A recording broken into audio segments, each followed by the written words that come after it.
C'était il y a plus de 30 ans. En 1990, Jean-Marie Bigard rencontrait Claudia, une danseuse d'origine brésilienne de la troupe du Paradis Latin. Un an plus tard, le couple se disait oui.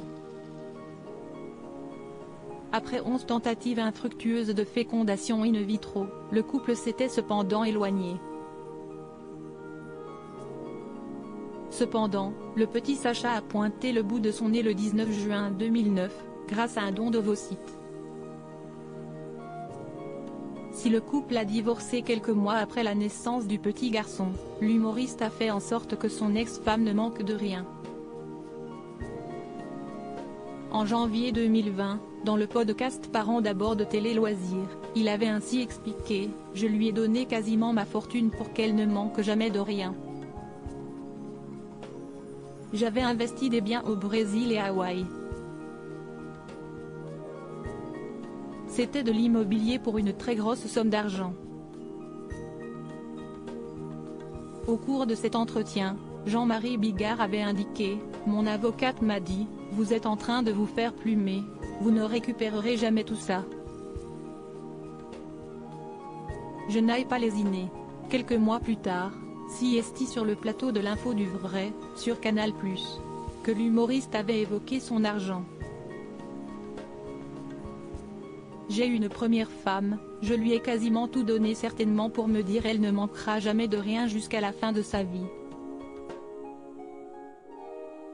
Et à mon premier fils, avait-il déclaré avant d'ajouter à propos des biens immobiliers qu'il lui a légués au Brésil, ma priorité, CST plutôt d'Aider donc je suis un très mauvais gestionnaire par déduction. Évoquant son divorce, CST en toute transparence qu'il avait confié, j'ai accepté de donner ma semence à mon ex, avec laquelle je ne vivais pas. À 46 ans, son état de santé était critique et avoir un enfant pouvait lui sauver la vie. CST ce qui cesse de passer. Mais après la naissance de Sacha, il était primordial pour moi de clarifier la situation en divorçant. Sacha a sauvé sa mère et m'a libéré. Les confidences de Jean-Marie Bigard sur sa fortune en juin 2022, le mari de Lola Marois était l'invité de l'émission chez Jordan pour Télé Loisirs. Alors que Jordan de Luxe lui avait demandé s'il était riche, ce dernier avait répondu « Je l'ai été et je le suis beaucoup moins, il faut l'avouer. J'ai un peu tendance à être une passoire.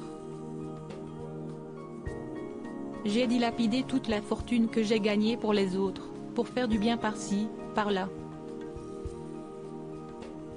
Cash, Jean-Marie Bigard avait déclaré « Je sortais mon spectacle fin novembre et fin décembre, j'avais vendu 500 000 DVD.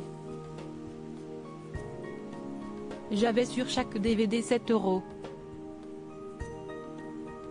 Et ensuite, 500 000 DVD le reste de l'année.